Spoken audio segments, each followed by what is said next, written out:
Cordial saludo, mi nombre es Danis Osuna y junto con mis compañeros estaremos compartiendo la tarea número 5, consolidación, partida doble y ecuación patrimonial del curso Epistemología y Pensamientos Contables. Estaremos socializando los siguientes temas. 1. Historia de la partida doble y su fundamentación. 2. Ecuación patrimonial. 3. Activos, pasivos y patrimonio. 4. Ingresos. Historia de la partida doble y su fundamentación.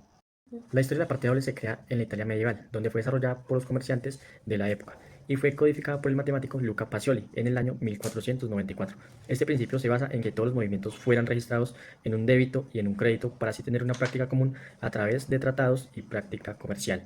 Acá tenemos un ejemplo de cómo se maneja hoy en día. Partida doble. Los primeros registros se realizaron con el método de partida doble, donde se constatan descritos por el fraile y el mercader, quienes documentaban todas las prácticas que se realizaban en las ciudades de Italia. También tenemos en la contaduría general, en los años 500 a.C. existían leyes griegas que obligaban a los comerciantes a llevar ciertos libros para así poder registrar las operaciones que hacían diario.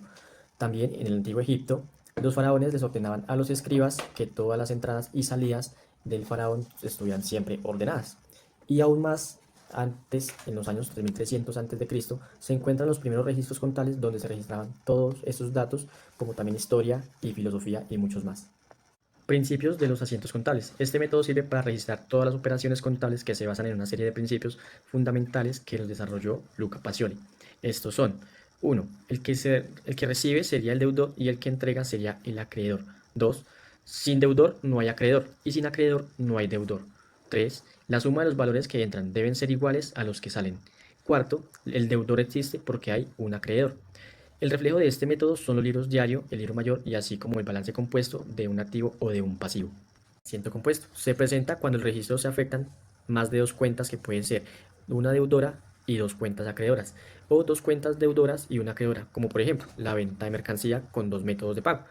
Puede ser que vendamos una mercancía por 10 millones de pesos, la cual 5 millones entran en efectivo y 5 millones van a crédito. Ahí estaremos manejando un asiento compuesto. Procedimientos para registrar las operaciones. El proceso se registra correctamente con una operación mercantil de la siguiente manera. Primero, identificar las cuentas que se afectan según el tipo de transacción que se realiza y determinar las cuentas que se debitan y las que se acreditan. Tomamos el mismo ejemplo anterior, compra de mercancías, pero esta vez de contado. ¿Sí? Entonces, ingresamos una por el débito y otra por el crédito. En este caso, la mercancía sale por el crédito y como entra el dinero, pues va por el débito. Buenas noches para todos. Mi nombre es Jessica Andrea Melo Molina. Pertenezco al programa de Contaduría Pública y la exposición que escogí es la ecuación patrimonial. La ecuación patrimonial es el principio fundamental de la contabilidad que establece la relación entre los activos, pasivo y patrimonio de una empresa y se expresa de la siguiente manera: activo igual al pasivo más el capital. Los componentes para aplicar la ecuación patrimonial: se debe registrar todas las transacciones financieras de la empresa de forma adecuada. Cada vez que se realice una operación, se deben actualizar los registros contables para reflejar dichos cambios en la ecuación patrimonial. Identificar qué elementos de la ecuación intervienen, afecta al pasivo, activo o patrimonio. 2. Determinar si cada elemento aumenta o disminuye. La ecuación siempre debe mantenerse equilibrada.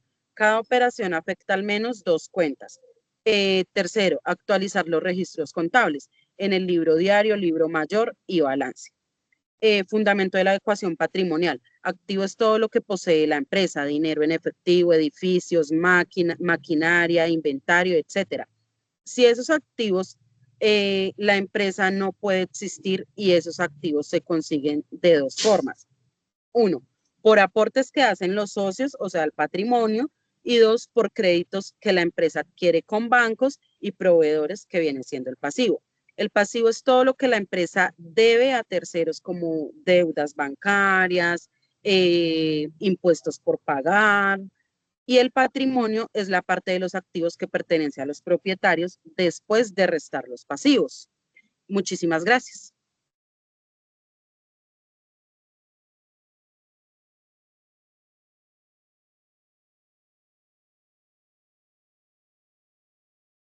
El tema elegido para esta actividad es activos, pasivos y patrimonio. Los activos, pasivos y patrimonio constituyen la base de la estructura financiera de cualquier organización y forman la conocida ecuación contable. Activos es igual a pasivos más patrimonio. Estos tres elementos permiten comprender qué posee una empresa, qué debe y cuál es el valor real que pertenece a sus propietarios. Esta estructura permite a una empresa de cualquier tamaño mantener el control adecuado de sus recursos y proyectar su crecimiento de manera sostenible. Activos.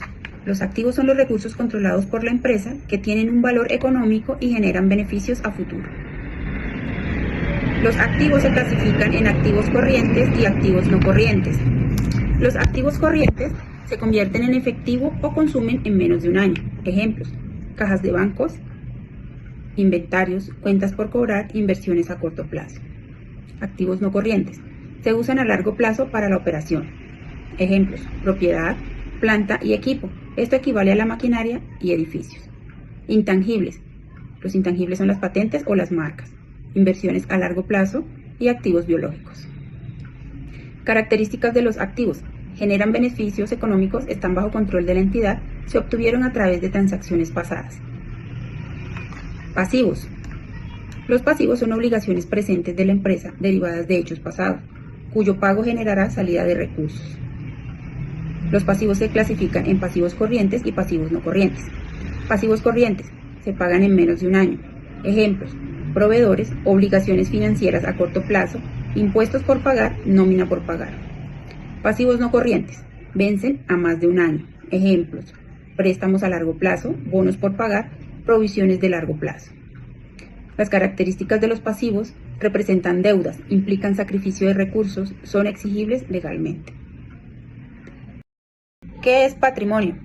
Patrimonio es la participación residual de los propietarios en los activos de la empresa después de deducir los pasivos. ¿Cuáles son los componentes del patrimonio? El patrimonio está compuesto por capital social, reservas, resultados del ejercicio, superávit de capital. El capital social son los aportes de los socios o accionistas en el momento de crear la empresa. Las reservas son utilidades retenidas para la protección o expansión. Estas pueden ser legales, obligatorias por ley o voluntarias. Resultados del ejercicio: puede ser utilidad o pérdida. El beneficio o la pérdida que la empresa ha obtenido en el periodo contable actual, después de restar los gastos de los ingresos. Superávit de capital: ajustes por revalorización o primas en emisión de acciones. El superávit es la situación de una economía en que los ingresos superan los gastos dentro de un periodo determinado. Les doy el siguiente ejemplo. Supongamos que una familia tiene un ingreso mensual de 2.000 pesos y sus gastos son 1.800 pesos. El excedente de 200 pesos es el superávit. Activos, pasivos y patrimonio. Conclusiones. Los activos representan los recursos que permiten operar. Los pasivos son compromisos que se deben cumplir. El patrimonio muestra cuánto valor pertenece a los propietarios. Juntos conforman la ecuación contable, base del sistema financiero. Muchas gracias.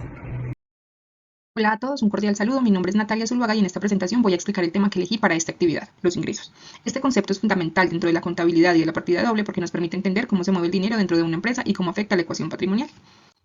¿Qué son los ingresos? Para empezar, cuando hablamos de ingresos nos referimos a todos los recursos que una empresa obtiene por hacer su actividad principal, es decir, por vender un producto, por prestar un servicio o por cualquier operación que hace parte de su actividad económica diaria.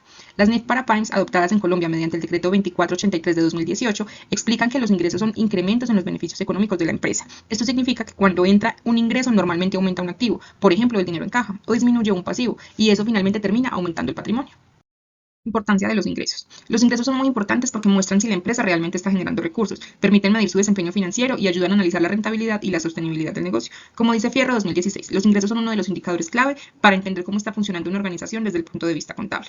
Clasificación de los ingresos. Los ingresos no son todos iguales y por eso las NIF los clasifican de manera general así. Ingresos de actividades ordinarias. Son los que vienen de lo que la empresa hace todos los días, por ejemplo la venta de un corte de cabello en una peluquería canina o un servicio de baño para una mascota. Los ingresos financieros son los que reciben por rendimientos, intereses o inversiones, y otros ingresos son ingresos ocasionales, por ejemplo si la empresa vende un mueble viejo y obtiene una ganancia. Esta clasificación es importante porque permite identificar de dónde provienen los recursos y cómo deben presentarse en los estados financieros. ¿Cuándo se reconoce un ingreso? Según la SNIF para PYME, un ingreso debe reconocerse cuando se cumple con estos puntos. La empresa transfiere el control del bien o servicio. El valor se puede medir de forma confiable. Es probable que realmente se reciban los beneficios económicos. Existe evidencia del acuerdo entre las partes. Dicho de manera más sencilla, el ingreso se reconoce cuando el cliente recibe lo que compró y la empresa tiene claro cuánto va a cobrar. Ejemplo sencillo. Supongamos que una empresa presta un servicio de diseño gráfico y cobra 200.000. En partida doble, este ingreso se registra así. Débito en caja o bancos por 200.000, porque entra dinero. Crédito, ingresos por prestación de servicio por 200.000, porque se reconoce el ingreso. Con esto se cumple el principio de partida doble. Lo que llega por un lado sale reflejado en otra cuenta. Relación con la ecuación patrimonial. Recordemos la ecuación patrimonial básica, activos menos pasivos igual a patrimonio. Cada vez que se genera un ingreso, lo normal es que aumente el activo, por ejemplo, dinero en caja o una cuenta por cobrar. Y como el ingreso aumenta, la utilidad también aumenta el patrimonio. Por eso los ingresos tienen un efecto directo en la situación financiera de la empresa. En resumen, los ingresos son un elemento clave para comprender la partida doble, la ecuación patrimonial y en general el funcionamiento financiero de cualquier empresa. Reconocerlos correctamente, siguiendo lo establecido por la Ley 1314 y las NIF para PYME, garantiza que la información contable sea confiable, clara y útil para la toma de decisiones. Muchas gracias por su atención.